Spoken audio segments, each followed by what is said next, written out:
Hello, hello, I'm Kads, and welcome back to the free-to-play review. So today's topic is going to be the second iteration of the Champion Pass. We had one last year for Xena Warrior Princess, another relatively famous IP, and this time the featured IP is actually He-Man, from that show with the name that I honestly can't think of right now because I never really watched it, and this is a little bit before my time, but I digress. Let's take a look at the Champion Pass. Now, unfortunately, it does seem like Plarium didn't really learn their lesson from last time.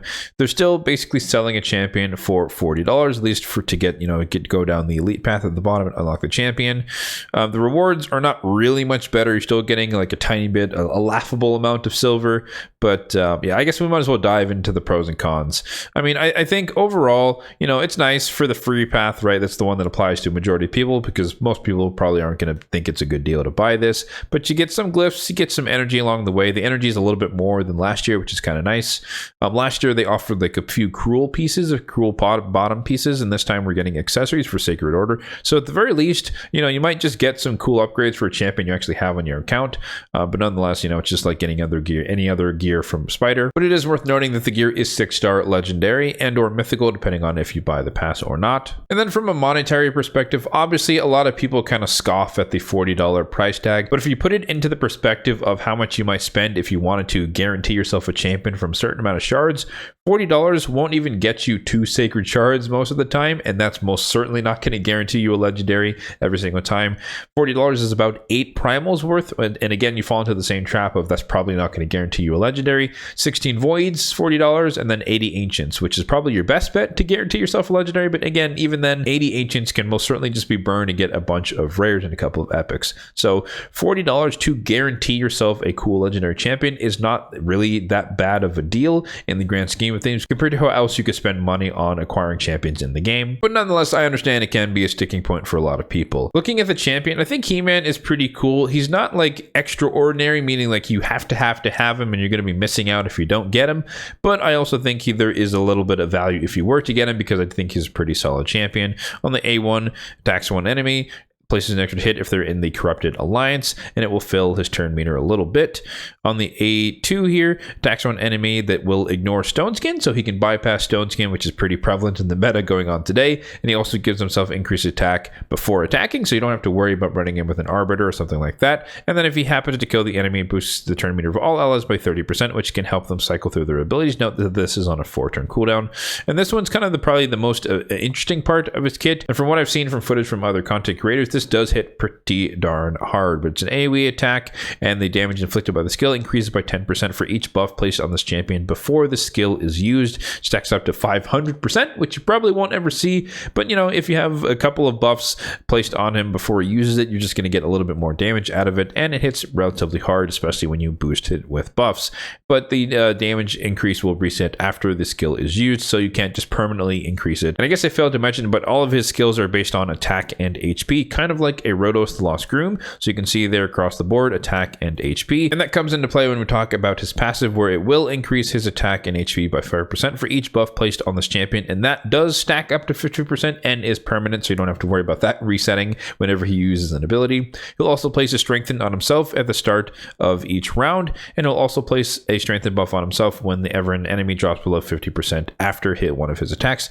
And on top of that, icing on the cake, he's also immune to petrification. So Mithralas, R-Base, Falcon, and the 3 sources of petrification, you don't have to worry about it in terms of that. So he could be really strong against Mithrala type teams. Aura is speed in arena battles by 28%. You can't see his true base stats here, but they are fairly middle of the road, so it's nothing crazy. But again, he can hit decently hard. He ignores Stone Skin, which can be really strong against single targets. Obviously, he's kind of still weak against UDK, which is probably the most prevalent Stone Skin champion in the game. He's weak Infinity, and there's probably going to be a reaction on the UDK, so it's not a guaranteed kill on someone like that. But nonetheless, if you don't have to worry about him, if there's anyone else sitting under Stone Skin on Armons or Marichka or something else, he can pretty much one-shot them through that, provided they don't have reaction. And this ability, you give him a couple of buffs and he can pretty much lay the smack down on an AoE attack. So once again, pretty cool champion. I think he's pretty awesome, but it depends on how you want to spend your money in the game. I wouldn't feel bad if you did want to get him for the $40, but for someone like me, it doesn't really matter what he does because you have to pay. We're free free to play, so it's not really an option. But I also think that some people might just pick him up because of the nostalgia factor of having He-Man on your account in Raid. Now, I did touch on a lot of the pros and I alluded to some of the cons, but I want to make sure that we do talk about the downsides of this. Of course, $40 can be relatively expensive to spend on a mobile game, and Raid is first and foremost a mobile game. $40 is a pretty big investment. Even if you could spend that equivalent on shards and get nothing, by comparison, you might feel better off trying your luck versus going for this. So it depends on how you want to compartmentalize it. And overall, let's be honest, the rewards aren't anything amazing. It is nice that you would be able to get some mythical gear, but this could be absolute garbage, and so there's no guarantee that you're going to get a cool piece. But it is nonetheless kind of interesting that it is the Instinct set, the Savage and Speed hybrid. But I think probably people would probably want more like Savage or Lethal or something like that, because I don't know how often. Let me know in the comment section down below. But if you guys use Instinct, I never have. But that's a proxy, or that's a byproduct of it being a Forge Pass set, which does not exist for us free-to-play players here. The other thing I want to draw attention to is that last year for the free path, level 25 here was a Sacred Shard. So we've been effectively downgraded, I guess you could say, to a Feast, which is probably the most useless item in the game, that where you can just take any champion automatically all the way up to 6-star. I have one that I've acquired since they came out, and I've never used it because most of the time it feels like you only really get the value of that if you're taking like an uncommon or a common all the way up to 6-stars, skipping all the leveling and the ranks. And by comparison, epics and legendaries doesn't really feel like it's worth it to use it on them because they're already relatively close to being 6-starred. But I think rares and below are kind of a happy medium of where like it might be useful to use them on a rare champion. You want to power level all the way up to 6-star. But for me at least, by the time these came out, I already basically 6-starred all the rares I really cared about and the uncommons that I cared about. And so I don't know, not the most useful thing, but I do think, I would have preferred, of course, to have our free Sacred Shard instead of a Primal Feast. So in terms of my formal free-to-play recommendation, it depends. If you want to spend the money, it could probably be worth it. If you don't want to spend it, then it's not worth it, and you just kind of move on with your life and don't worry about a champion that you can never get. Let me know in the comment section down below if you plan to buy the pass. I know a lot of content creators kind of jumped on the bandwagon because, they get to create content on an exclusive champion so that they can help people decide if they want to go for it. And I recommend that you check out whoever your favorite CZ is who happens to have bought him. As always, if you did find this video helpful, then be sure to hit that like button down below. It really does help out the channel. And feel free to hit that subscribe button down below as well if you are enjoying the content on this channel.